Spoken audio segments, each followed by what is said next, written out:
The great conversation we had during lunch was really fun. And welcome to Tim, James, and crew who are here to hear your talk. All right, so our last speaker will be introduced by Riley.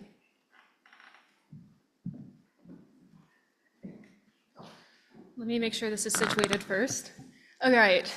Hi, everyone. My name is Riley Manuel. I'm a second-year PhD student in the Ecology and Evolutionary Biology department. And today I am so excited to introduce Dr. Doug Woodhams, a professor at the University of Massachusetts, Boston. Now, Dr. Woodhams started his career not too far off from here. He completed his BS in zoology at Michigan State University, so our rival. Don't hold it against him, though. But he later pursued a PhD at James Cook's University under the advisement of Dr. Ross Alford, where he worked on describing the ecology of chytrid diseases in Australian rainforest frogs. So now at UMass Boston, Dr. Woodhams and his lab group investigate potential therapeutics and strategies to mitigate chytrid diseases in susceptible amphibian populations. Their work has uncovered a promising avenue for disease mitigation, which is the skin microbiome of at-risk amphibians, where host immunity and microbial services are able to interface within host mucosal surfaces. From this interaction, the Woodhams lab has been able to manipulate the adaptive potential of host-associated skin microbiomes by isolating potential probiotic strains, monitoring the production and role of antimicrobial peptides, and looking into priming of host immune responses, among many other components. They are also applying these findings to conservation-minded approaches to wild amphibian populations. And I'm sure his talk will explain the rest of this. But please give it up for Dr. Doug Woodhams, and we should all be really excited.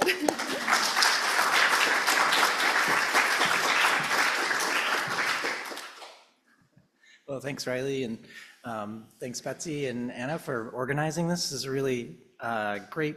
I'm so excited to be here because it seems like such a great interdisciplinary audience, and I'll try to keep that in mind because I'm more of an ecologist, and so I know that everybody's not an ecologist here. But yeah, so I'm going to talk about the adaptive microbiome and disease resilience in amphibians. And this is really a team science. So as I go through, I'll kind of point out some of the collaborators and students and postdocs, and even the young collaborators that have that helped with this work. And I also want to present or introduce an idea that I don't think is going to be too controversial for us, but intolerance of foreign bodies is a really common immunological mindset. But this really comes from the war analogy of immunity that took hold during World War II, along with this idea of self, non-self discrimination. And I think it's a pretty outdated analogy, but this comes from, this picture on the left comes from a textbook, a recent textbook, where you have a defensive barrier and invading pathogens that meet up with innate immunity. And you know, if they get overwhelmed, then they can call for help from the adaptive immune army. So I think a better analogy, though, is probably a metaphor about mutualism. And mutualism doesn't necessarily lean on violence, and it has also the benefits of kind of expanding the boundaries of the individual. It revalues the indigenous microbiota, and it also incorporates the healing and tolerating aspects of immunity.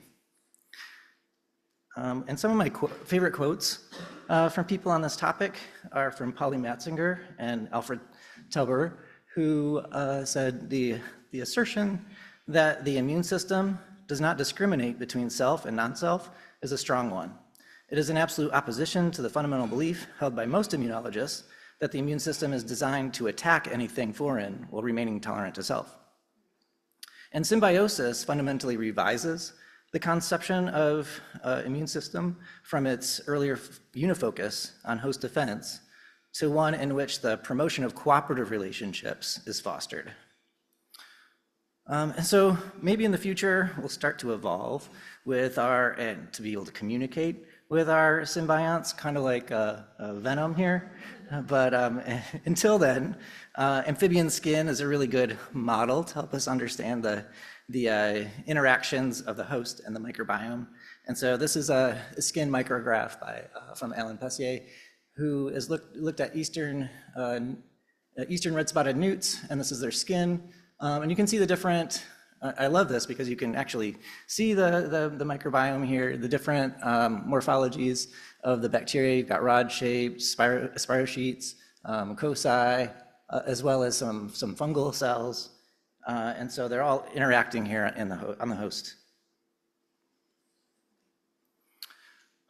And one thing I do want to point out is the chytrid fungus is one of those microbes that occurs on the host. So this is a fungus called Batrachochytrium dendrobatidis or Batrachochytrium salamandrivorans, B-sal or BD for short. And these are both chytrid fungus that cause chytridiomycosis, the skin disease. And B-sal right now is only found in Asia and Europe. Here it's infecting and killed a fire salamander kind of dramatically in front of this graveyard in Germany. And so this, B-sal is affecting those salamander populations there and wiping out populations. But BD is really globally distributed. This is a B-sal zoospore that's inserting a germ tube and inserting its contents into the epidermal cells in the newt. And once that happens,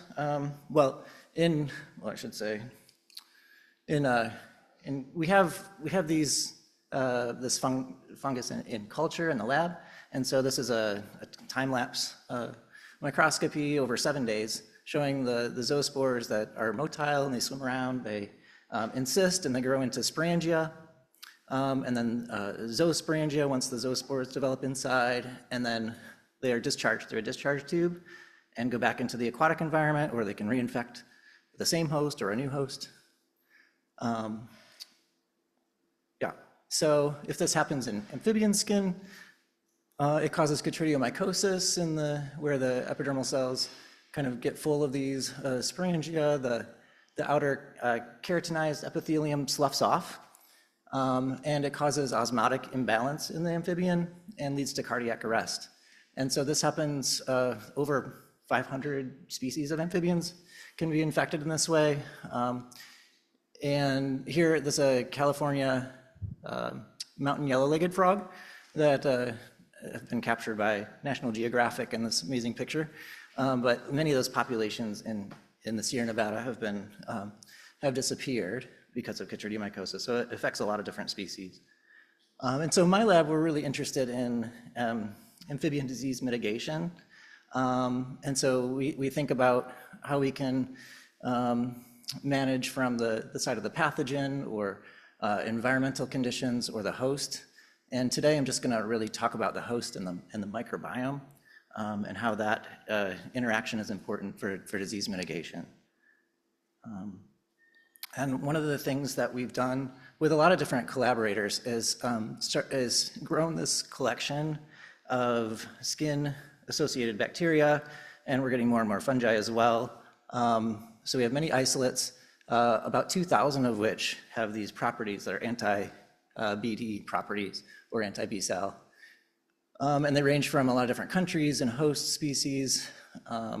If you're interested in some of the data or tools to use it, there's a GitHub. And so one of the species I want to talk about today, I think is really one of my favorites. Very fascinating species. It's eastern red-spotted newt.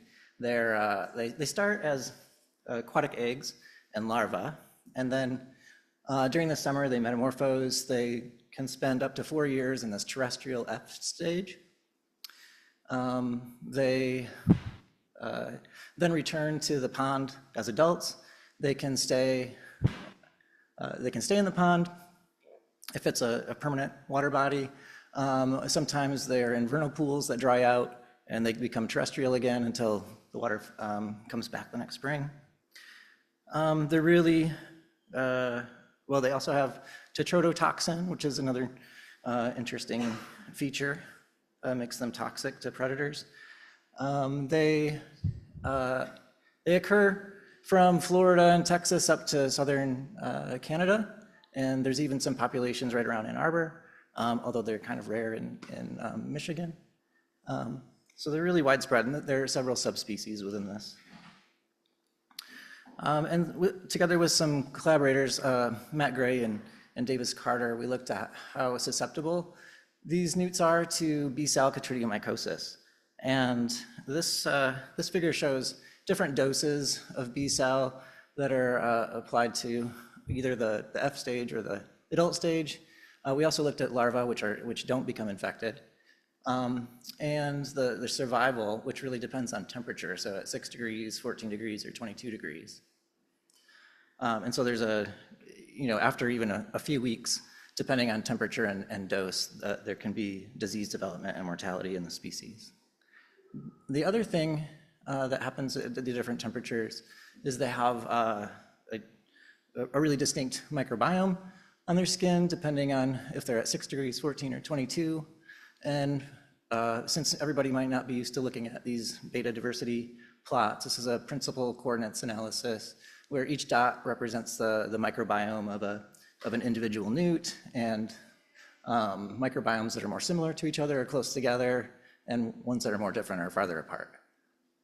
So you can see at different temperatures, the newt skin is very different, and this it correlates with their survival as well. So this is the number of days the newts survive at 14, 6, and 22 degrees.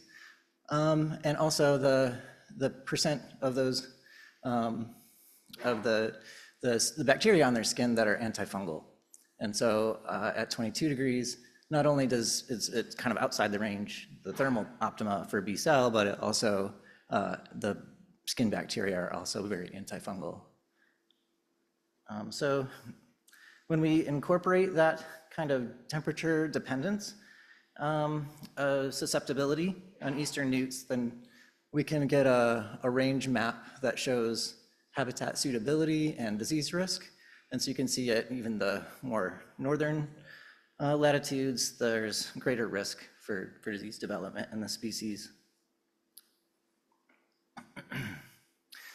So eastern newts, which are Notophthalmus viridescens, so NOVI for short, are one of the most at-risk species. We looked across a lot of different salamanders and some frogs and toads at how susceptible they are, and kind of have this scheme here that shows infection susceptibility by infectious dose, or the dose at which 50% become infected, and disease susceptibility with the LD50 on the y-axis. So it takes very few zoospores to infect eastern newts, and also very low loads before they become diseased.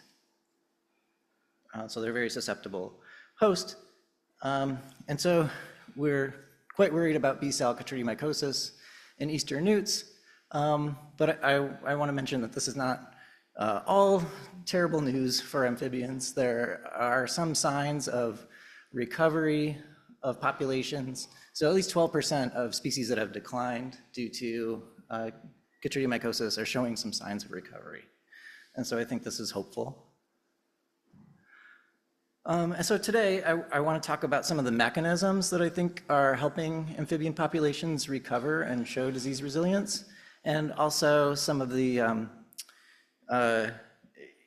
talk about how the skin microbiome and mucosal defenses in amphibians are a really good model system for testing the adaptive microbiome hypothesis.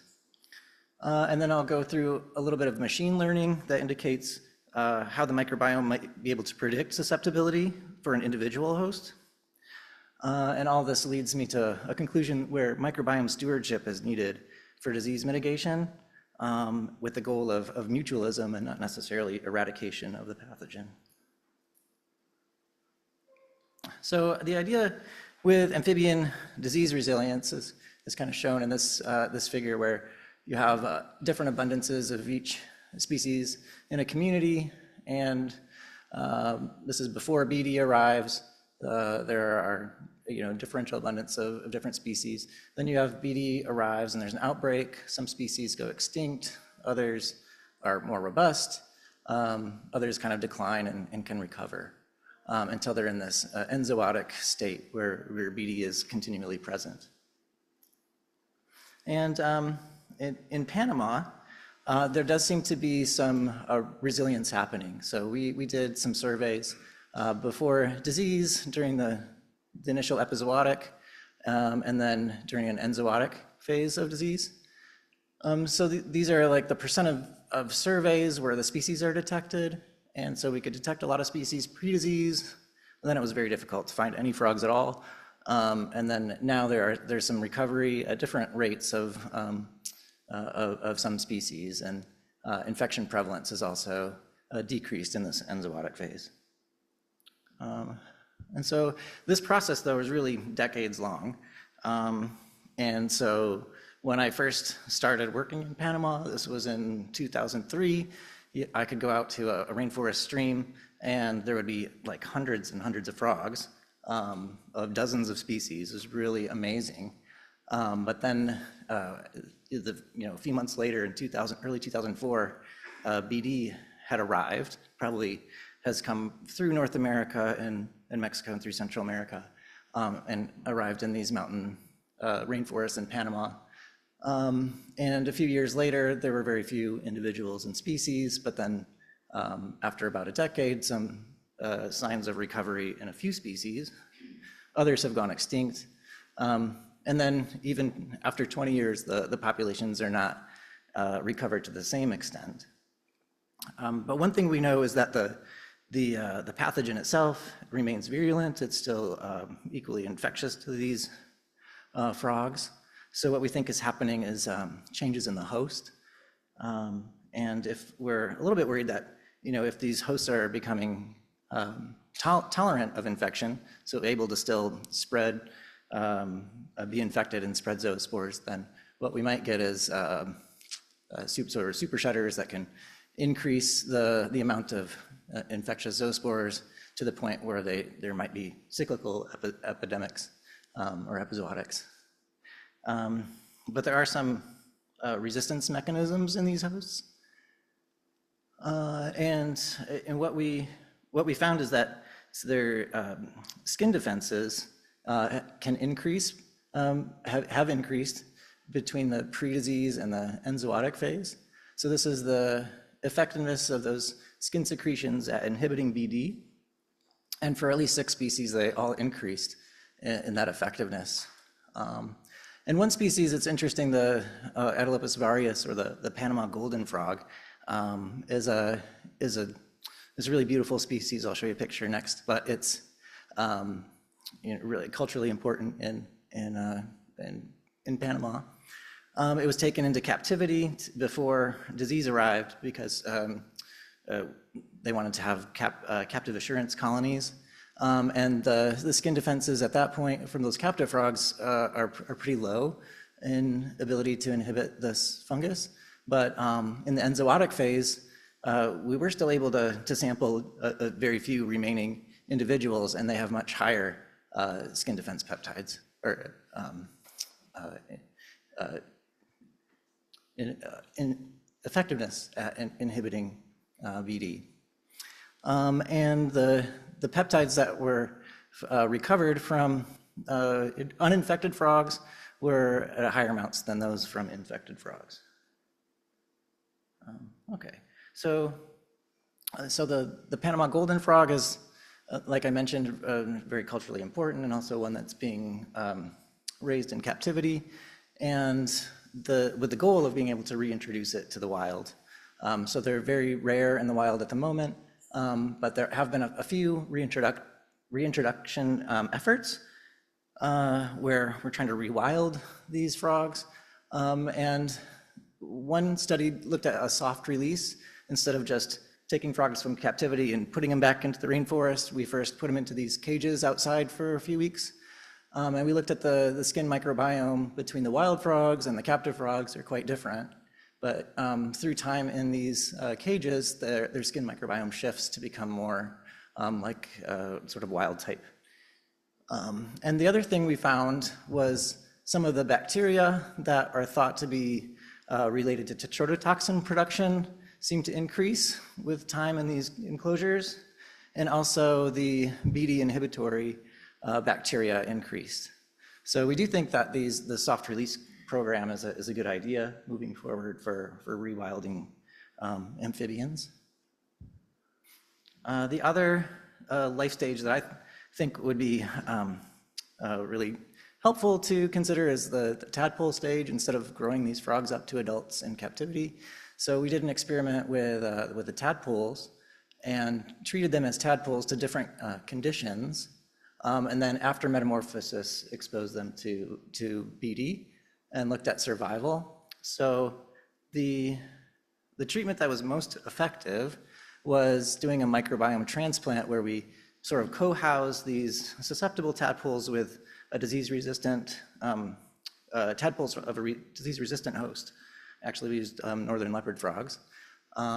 And this was this was better than using other treatments like probiotics or a BD vaccine or high-protein diet or controls. What didn't work was a Comomonas isolate, which we engineered to express violacine, which is this antibiotic compound, antifungal compound. That didn't seem to help survival. So we've also done some probiotic therapy in other larvae from other species. So this is a larval spotted salamanders that were either, exposed to the pathogen Bisal as larvae, or given a probiotic, or kept as controls. And then 35 days later, we looked at their skin microbiome, and it's taken quite a different trajectory depending on their early life treatment. And the size of these dots indicates how antifungal the community is thought to be. So probiotics and the early pathogen treatment may have helped create a better, more inhibitory microbiome for those salamanders. Similarly, we took tadpoles that are infected with BD from midwife toads in Switzerland and either kept them as controls or gave them a flavobacterium probiotic or a Pseudomonas as a probiotic. And these two bacteria that can inhibit the fungus in culture also seem to increase the survival of these frogs after they metamorphose. So the probiotics could improve the survival, and they also permanently affected the microbiome trajectory. So after they metamorphose, they have a different microbiome. So what I think at the moment is that there's probably a developmental window for probiotics. I'm not showing you the experiments where we try to apply probiotics and then they don't stick on the adults and they don't help. But I'm showing you the fun stories where it has worked. But this developmental window may be important. So early in development, doing different treatments that can affect the microbiome. But we a recent experiment where we looked at sort of early life treatments in leopard frogs, adding BD at the embryo stage or the larval stage, or having controls, or embryos treated with Iotobacter or Ufala, an algae.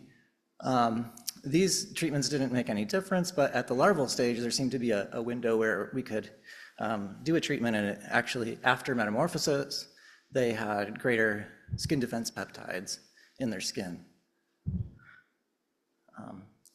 Okay, so there are probably a lot of drivers of the skin microbiome. I've mentioned a few of them so far, but we did a kind of a review for amphibians where, the pathogen BD can affect the microbiome, but depending on ecological scale, all these other things can too. So at the host stage, developmental stage has an effect, host genotype, the diet of the host, the behavior of the host. Also, different populations can have different pressures. And at the landscape scale, there might be habitat loss or climate change that can have an impact. And in a sort of global meta-analysis of skin microbiomes from amphibians, we found bioclimate was the biggest driver of the skin microbiome.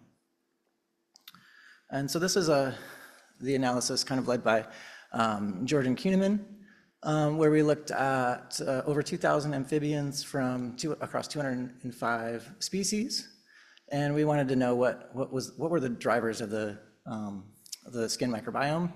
And the biggest one was this minimum temperature at the coldest month. And so you might think this is indicates a lot of seasonality. And so where in the temperate zone there's a lot of seasonality, you have greater richness of the skin microbiome, and it kind of decreases where temperatures are more constant, like in the tropics.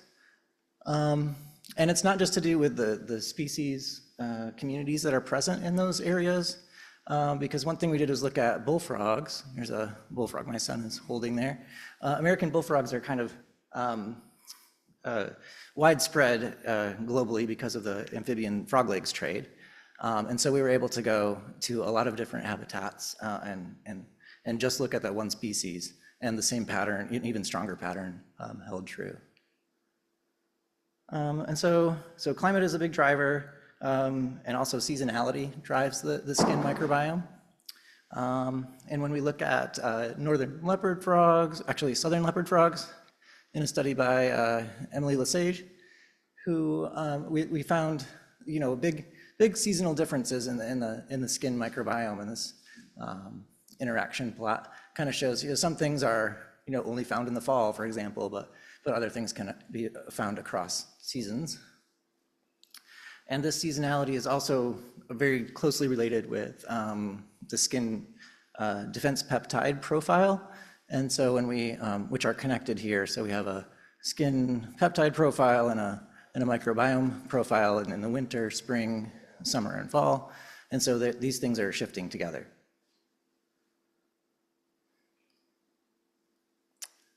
So maybe there's also, and besides a developmental component, maybe there's a seasonal component where there might be a window of opportunity for probiotic applications where you could add something that would continue to persist. So temperature is a big driver of skin microbiomes, and even if we look in one species, the northern leopard frogs that we keep in outdoor mesocosms sometimes, and we've overwintered them.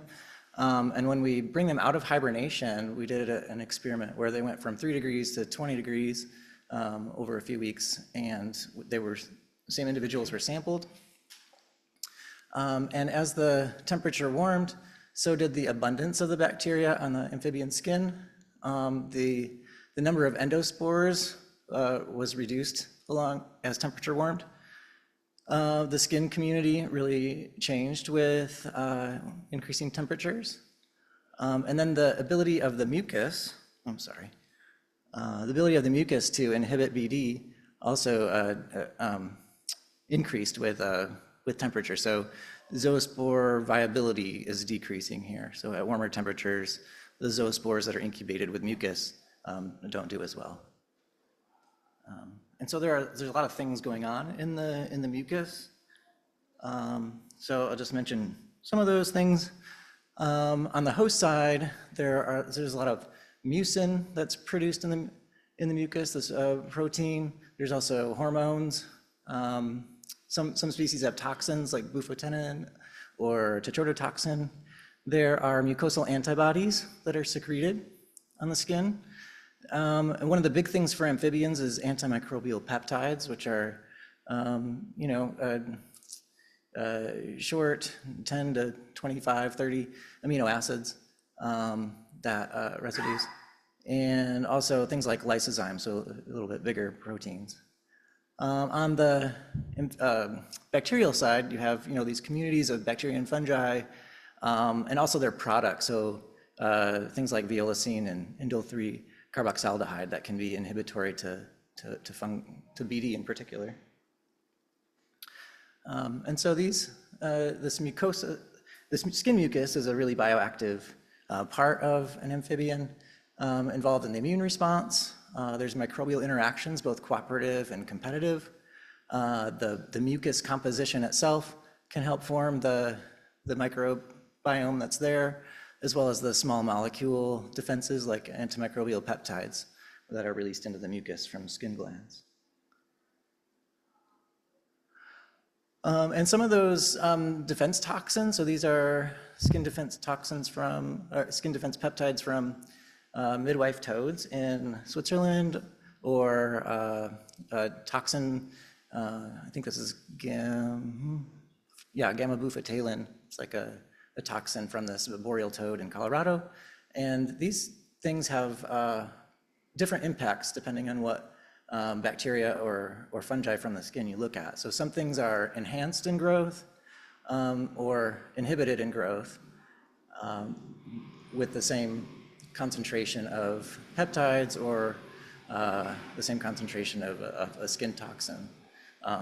Should mention, not all species have skin defense peptides, and not all species have toxins, but they seem to be working in the same way in organizing what is able to grow on the skin. And so those skin defenses help organize the microbiome, and it's also the amphibians are taking up their microbes from the environment and selecting only certain ones from the environment that are then recruited onto the skin.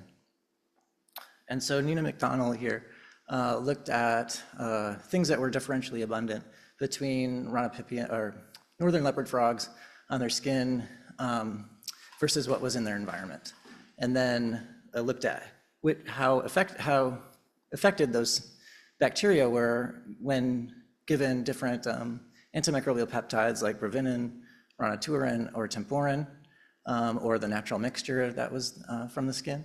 And in all cases, the bacteria that are associated with the frog skin were much more resistant to those host antimicrobial peptides than were the environmental bacteria. So the antifungal function of the microbiome also changes with the state of infection, where you have, pre-exposure, the microbiome has very little antifungal activity, few antifungal bacteria, but those increase after exposure when amphibians become infected or when they're recovered. And so this has kind of led us to some questions about why we have these complex microbiomes and do they help the host adapt. And McFall and I said that a memory-based immune system may have evolved in vertebrates because of the need to recognize and manage these complex communities of beneficial microbes. And so could the host microbiome be another system of adaptive immunity? Does it respond specifically to a pathogen? Does it have memory? And if so, could those adaptive microbiomes be transferred? And then can we actually use the state of the microbiome to predict an infection outcome on an individual? And so to kind of answer these questions, I've come up with this adaptive microbiome hypothesis, where you have, imagine an individual host through time, and say there's two hosts here. One has a higher maybe exposure dose than another, and this looks at infection intensity through time. And so what can happen is, a host given a high infection dose might rapidly increase in infection load until a disease threshold, and then diversity might be high at first and then reduced, and then there might be dysbiosis after a certain infection load. In another scenario, you might have a host that's sort of given a low infection exposure. It has a high diversity at first. It's kind of the thickness of the line. It decreases, infection load increases, but then something happens where there's an adaptive microbiome here, so the microbes that are present are able to help reduce the infection load, and infection load decreases through time until recovery. So this is one way to picture it, and then Guy Becker, a colleague at Penn State, now has come up with this sort of animation to think about different hosts through time. So you can imagine the microbiome of one host here and another host here. Each point is a different, each color represents a different species. Each dot is a different, cell, microbial cell. So at time point 1, you might have 2 hosts that are identical, and then you get an infection in one of the hosts. The infection increases through time, and it changes the microbiome, and some bacteria are able to survive and maybe even increase in abundance, and maybe these have some able to competitively compete with the pathogen. And then that decreases the pathogen until there's recovery, but upon recovery there's a difference in the skin microbiome between one host and a naive host here and a previously infected host here. Okay, so now you can imagine that the second host is primed for a second exposure. Its microbiome is already different from the other host, so even if it gives a higher infection load exposure, then it's able to quickly outcompete the pathogen, whereas this host, the pathogen is too much for the host and it could develop disease. So this adaptive microbiome could outcompete the pathogen more quickly and effectively. Okay, so that's sort of the framework that I'm thinking about. And we do think something is going on in our amphibians. So you have, even in the field, we can see differences in the skin microbiome. So if you have Eastern newts that you capture in the field, we can do a principal components analysis, and then I've labeled them according to what happened to those individuals later after they were exposed to B-cell. And the ones that were able to survive, actually were the ones that had kind of a different skin microbiome than most of the ones that did not survive. And so we're really wondering if we can actually use the field data to predict whether an individual amphibian would be susceptible to chytridiomycosis. So to do this, we took skin swabs from Eastern newts, do 16S amplicon sequencing, and we can use this tool called PyCrust2, which predicts function. So instead of just looking like in the previous slide, I showed you the microbial community, but we can transform that into a predicted function that's maybe more comparable across different populations or host species. And actually this PyCrust2 for amphibian skin is really highly correlated with shotgun metagenomes, so it's really giving us good functional information. And then we use statistical machine learning and use this penalized generalized linear model, GLMNet, to predict survival of wild newts and captive newts after pathogen exposure. And got some information about what functions were used in making those predictions. And then we could test some of the metabolism on skin microbes for what's really affecting the antipathogen function of the skin microbiome. Oh, I should say that this statistical machine learning is new for me. I took a class during my sabbatical, and one of the graduate students helped me with this project. So this is Melba. So if you have questions about GLMNet and the mathematics behind it, I might not be able to answer you, but it does seem to work really well. And we did try a bunch of different machine learning methods. So this was one of them. You might have heard of like support vector machines, a random forest, k-nearest neighbors.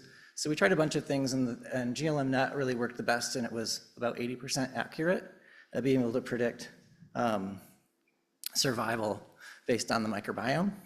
And the number of features was really large. So the functions of the microbial community were over 7,000 features, but the best model only used 7 of those functions in order to make these predictions, which was great, because then we can look at what were those predictive variables and do they make sense.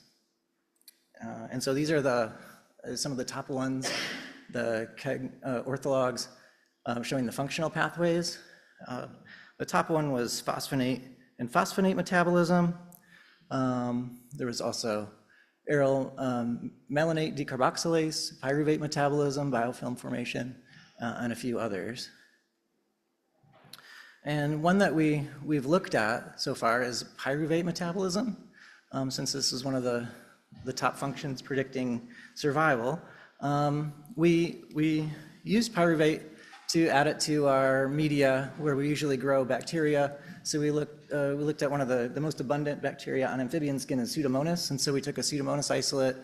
We usually grow them on tryptone, but we added pyruvate or galactose and found that the Pseudomonas was making much more in antifungal metabolites when given pyruvate. So I'm gonna leave Chris to answer what's going on there. Yeah. We went from, so this was like, I think it's good because this is like making sense now, the machine learning predictions. So we took this to our field surveys where we have monitored 3 populations in Tennessee and 3 in Vermont, and looked at what's the predicted survival if from B-Sal if it arrives. And it's lower in the Vermont than it is in Tennessee, which is actually sort of what you would predict from those temperature models too. And this is correlated with a culture-based, the antifungal function prediction, based on which of those isolates are able to inhibit B-Sal. The other thing to notice is that the individuals that are predicted to die of B-Sal compared to those that survive, the survivors have lower diversity and also higher antifungal reads from bacteria that have antifungal function. Okay, so I think this is a good tool for maybe making predictions about disease risk and in the field.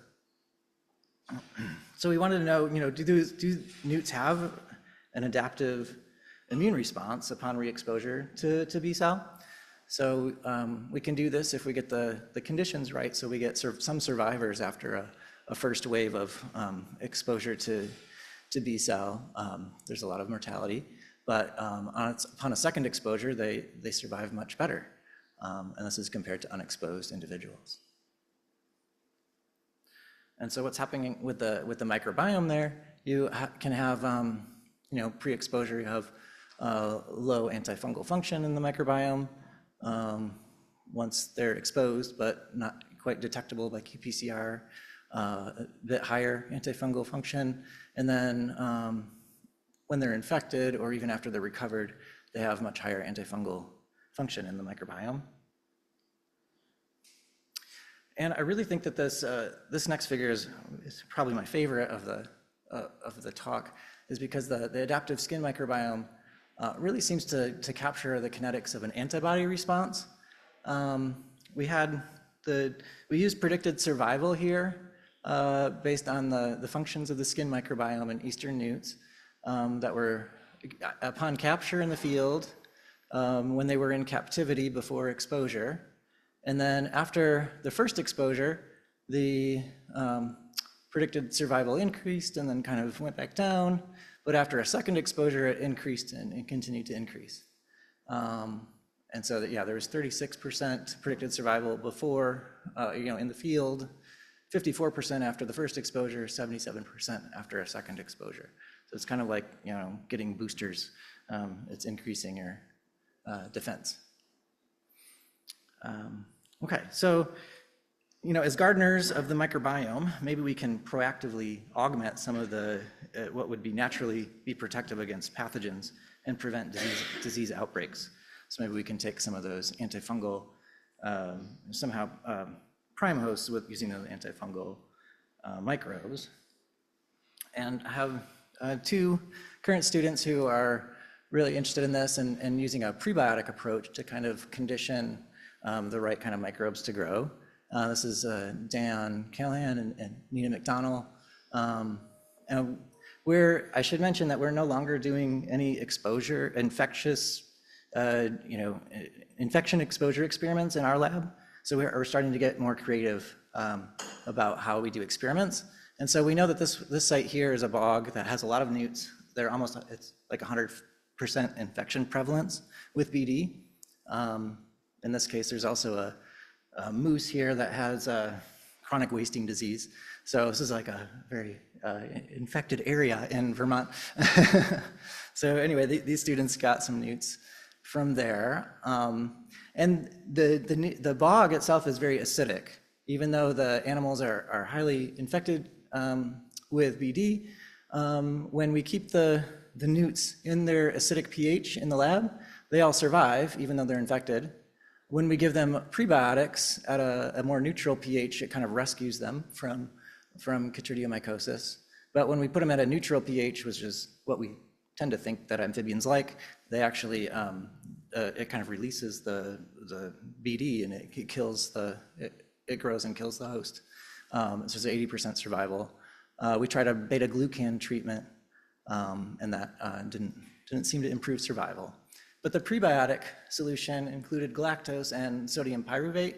So back to that pyruvate that I mentioned before. And so I think this is really interesting. And we haven't analyzed the skin microbiomes from these treatments yet, but that's the next thing that I'm anxious to see how that changes the skin microbiome and is able to rescue these amphibians. So the mutualistic microbiome can be encouraged on an amphibian skin. And the hosts really depend on the diversity in the microbiome to be able to adapt to changing environmental conditions, including emerging pathogens. To summarize, the microbiome provides immunity that responds specifically against a pathogen, shows memory, and can be transmitted to other hosts or preconditioned. And this adaptive microbiome hypothesis kind of blurs the distinction between innate and adaptive immunity and helps explain the curiously high diversity of symbionts that are hosted by vertebrates. And the functional capacity of the microbiome for host defense really depends on diversity and climate. So yeah, that's the summary. So thanks everyone. I'm happy to take any questions.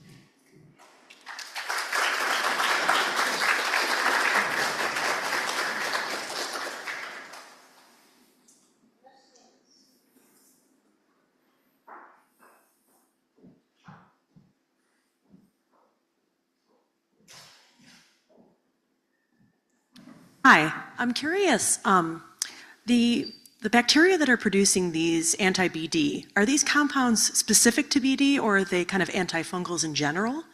And if they are antifungals in general, is there kind of exposure to other fungi that could in fact then kind of provide some protective properties? Right, so you're asking if the bacteria are kind of antifungal in general, like do they inhibit other fungi?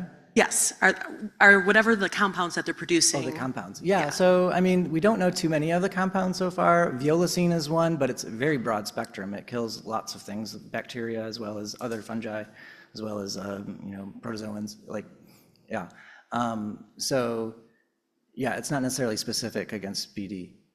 And so what was the second part? I guess related to that then, is pre-exposure to other fungi potentially an ability to then provide some kind of prebiotic-like nature, right?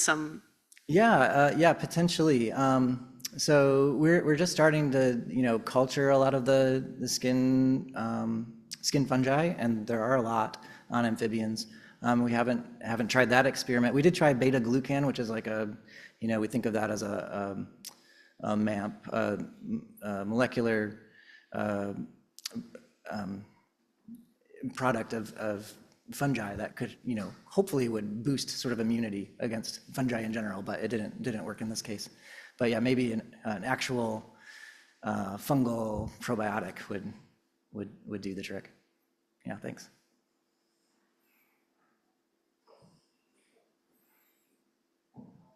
It looked like you, when your experiments with the newts, you let them recover naturally to the infection of B-Sal, and then they had stronger immune response when you re-inoculated them.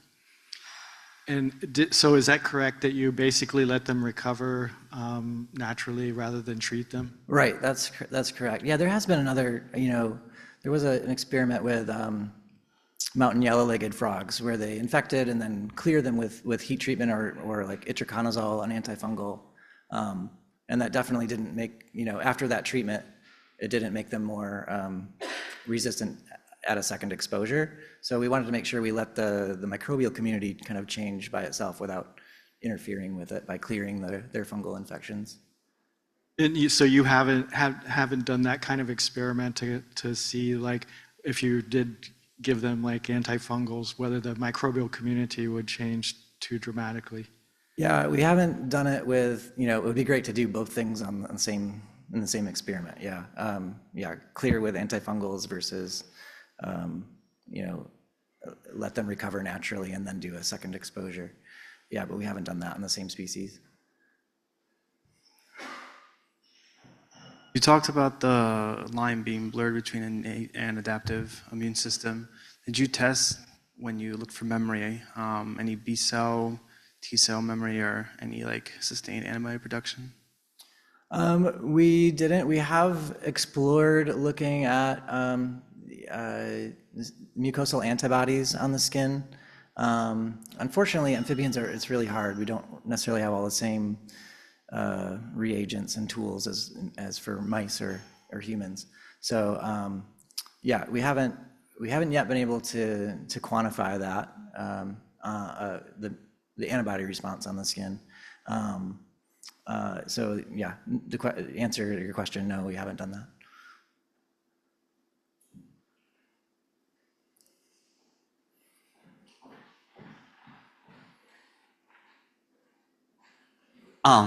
Thank you so much for your talk. I'm very excited about the relationship between temperature of the environment and BD infectivity or virulence. So I have two questions, I guess. One would be, because with increasing temperature, we also fear of increasing drought events. Which one do you think is more dangerous to your amphibians, or which one is less likely to kill them off? And then the second question is, have you looked at, or are you aware of any symptoms of adaptation of the chytrids to increasing temperature? Yeah, okay, both are good questions. I think to answer the second one first, we've done sort of experiments in culture where you can sort of increase the tolerance of the fungus to different conditions, temperature, or even antimicrobial peptides. They show some plasticity. The first question was about drought versus increased temperature. So yeah, I guess I'm more concerned about drought. That's really bad for amphibians. They can't even reproduce if there's not enough water. If ponds dry too quickly, and that can change the speed at which the amphibians develop, which affects their immune defenses as well. So they tend to, under decreasing water conditions, they will grow faster and develop quicker and get out of the pond, but then they won't be as equipped to handle disease. So there's kind of an interaction that happens there.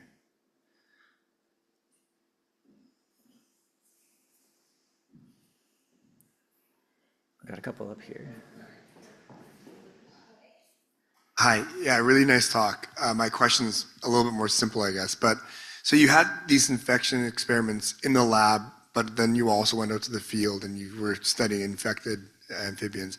I wonder if you see the same changes as you saw in the lab, like in the resistant microbiome that developed in the field versus the lab, and if there's, or were there differences in anything you learned between, lab experiments versus out in the field? Okay. Yeah, this is a good question. So we're doing infection experiments in the lab with B-Sal, and what they have in the field is BD. So it's a little bit different, but they do.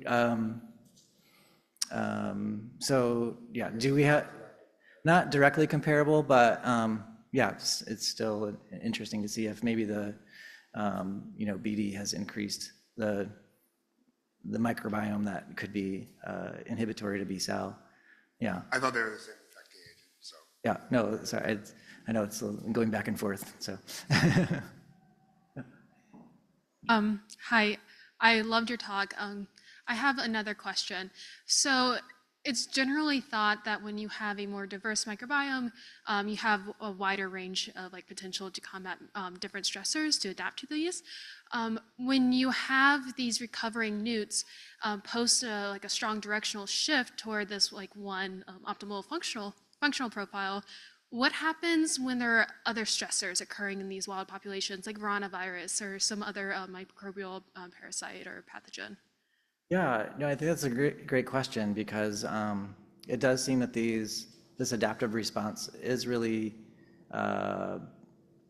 happening because of that particular pathogen. And so if you get a reduced diversity, then potentially the host is more at risk for coronavirus, something else that might need different microbes in order to help it. Or yeah, I think that's a great question. I was just thinking about that in the context of rewilding amphibians and the micropopulation specific microbiomes. Right. Yeah. Yeah. So with rewilding, we haven't thought about doing any kind of exposures before rewilding. So we're just trying to kind of put them back in a more natural habitat where they can pick up whatever they weren't getting in captivity. But yeah, that would be an important consideration if we were trying to like really shape their microbiome so that it was active against one pathogen, maybe at the expense of other things. Yeah. Yeah, I have two questions. One is, and I may have missed this, I mean, I know that survival is better with temperature, presumably because the body, because they're cold-blooded animals, right? So, but did you look for, so there's potentially an interaction between this adaptive microbiome. So did you do the adaptive microbiome at survival at different temperatures? No, we haven't done that at different temperatures. Just wondering how much of, I don't know which temperature you did the experiments at, but it seems, I mean, it would be really interesting to know how much is a temperature effect and how much is a... Yeah, my feeling is that you kind of have to pick the temperature that you get enough pressure from the pathogen, so it's not at such a high temperature that it kills off the pathogen and then there's no selection pressure. So what temperature did you do it at? So I think the repeat exposure experiment, I think, was done more close to the optimal temperature for the pathogen, which is around 14, 15 degrees. Oh, so it was colder. Yeah. I was wondering if you had an extra bump if you went up the middle temperature. It seems like there's definitely a potentially temperature or microbiome interaction. Definitely that would be is. Interesting. Yeah. And then mine's follow-up sort of to O'Reilly's question. The second question has to do with how long does this probiotic microbiome last? I mean, do you get resilience? And how long is that? Yeah, that's something we don't necessarily know. I guess we know from the lab experiment that it does last at least a few weeks. It did seem to have after that second exposure, it remained high for the duration, but we didn't go longer than that, so I'm not sure. Have, like when you see a stressor, like with antibiotics, it's person dependent how long it lasts, but I mean, most people tend to get resolve up at 6 months, but at some people, they're still depressed out at a year. Okay. How many hits they have as well. Right. Right before they have it. So I was just wondering what the resilience is. And of course, if you had the other piece of this is as if they're getting repeated exposures in the environment, right, that would continue to select for that. So it would be nice to know those two things. Yeah, I agree. Yeah, because in the field, that's something else there's a lot of things wrong with lab exposure experiments, and one of those is you're not, in the field, they're not getting one dose. They're exposed to infected individuals all the time. Their zoospores are in the environment, yeah. Very hard. Frogs, I mean, you could at least do a container, but yes. There's someone. Here, I'll give you this and you can take the one down there. Thank you. Thank you for your talk, amazing talk. I might miss this, but I think there are other amphibians that are less at risk, and I was just wondering, maybe there are so many factors at work here too. Maybe there's habitat loss and all of these factors that is influencing how the microbiome is assembled in the skin. And I just like thinking, has anyone looked into how different are the microbiome is like in comparing to those amphibians that are less at risk? And there maybe newts just have, there are some factors that shapes newts microbiome that just makes it I don't know, that less functional redundancy in their microbiome that makes them more like prone to. Yeah, and I think that's a fair question, whether it's the microbiome that's causing the differential susceptibility among different species. There's a really great B-cell study where they looked in Europe at galactose content in the skin of different species, and the species that had more galactose were definitely more susceptible, and then they showed that zoospores are attracted to galactose, and so yeah, there's probably parasite the pathogen preference for certain conditions, and they're actually attracted to some hosts more than others. Like for example, spotted salamanders, we can't really infect them with BD or B cell, and if we change environmental conditions, we change whatever we want. It just they don't get infected. So yeah, but yeah, good question. Like how different the microbiomes are between those. Are there any ways that you can alter the microbiome of tadpoles in the wild so that they're more resistant to B cell or BD? Maybe we can use a probiotic or a prebiotic and go and catch them and treat them and put them back. So one thing we're trying to do, not necessarily at the tadpole stage, but with adult newts, is we've identified some ponds across Massachusetts that have newts, and we want to treat half of them with a probiotic, with an iotobacter, and because we know it can reduce the amount of BD that they have, and we've tested it and it's safe across different non-target organisms. And so the idea that would be like kind of proactively doing a treatment that if B cell were to come, at least those populations would be protected. But yeah, the idea there is just to collect as many as we can, you treat them with a bath and release them, maybe mark them so we can detect which ones were treated.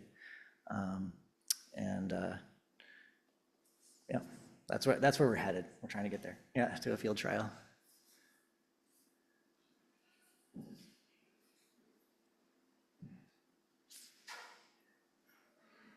Yeah, great.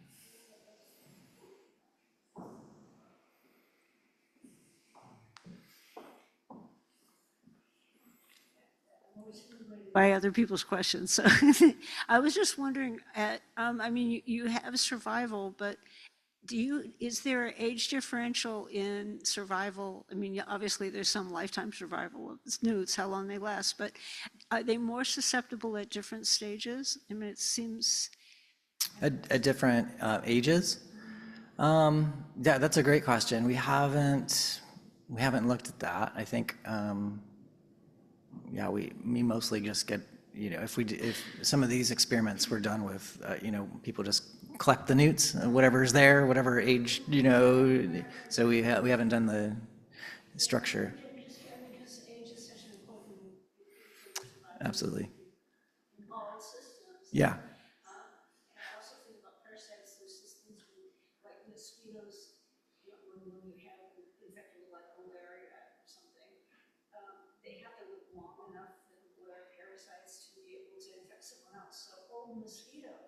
Mm-hmm. Are actually happening at old mosquitoes get infected because they're very unlucky. Oh, okay. Yeah.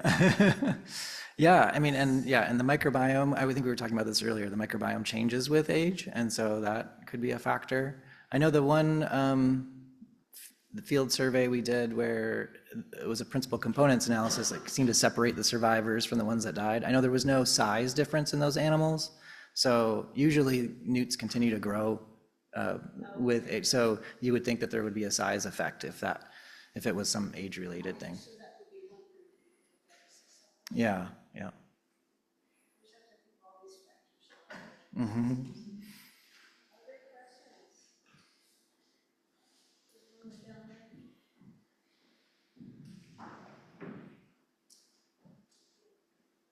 Mentioned that, oh, sorry.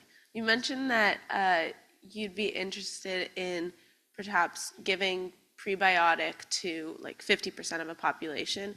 Do you know if the microbial community on the different skins of different newts could spread from one to the next, and would it, and has that happened in some of your labs? And then in addition to that, could could it be passed down like intergenerationally as well?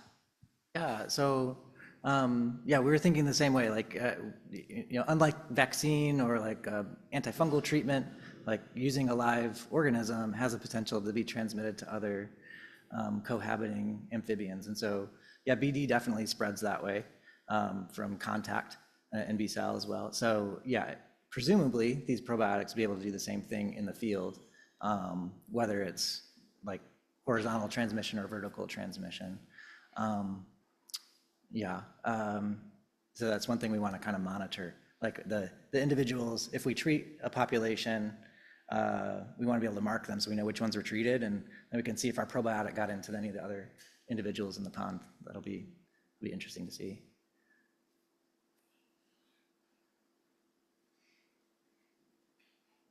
Yeah. Well, thanks everybody for sticking with me to the end here.